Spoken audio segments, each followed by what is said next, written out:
تلك، وكانت تعامله كمهرجا في سيرك،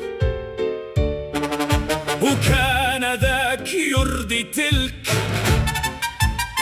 وكان يسير كالحاوي على السلك.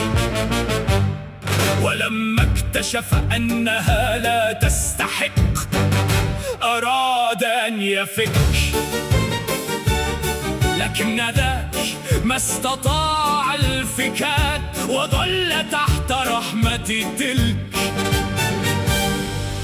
وذات مساء جلس ذاك مستاء في مكان ما هناك، يفكر في طريقة للفكاك، فحدثته نفسه يا ذاك إياك ثم إياك، فالذنب ذنبك وهذا ما جنته يداك، فالقرار كان قرارك وأنت من آداك، فعاد ذاك من هناك وما استطاع الفكاك، فمن الصعب أن يفك وعاد ثانية إلى السيرك.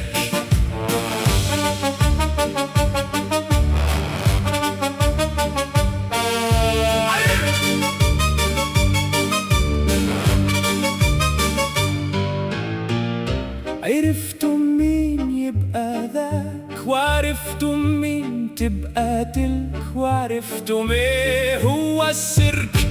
السيرك هي الحياة، وكلنا في هذا السيرك، وكلنا إما ذاك وإما تلك،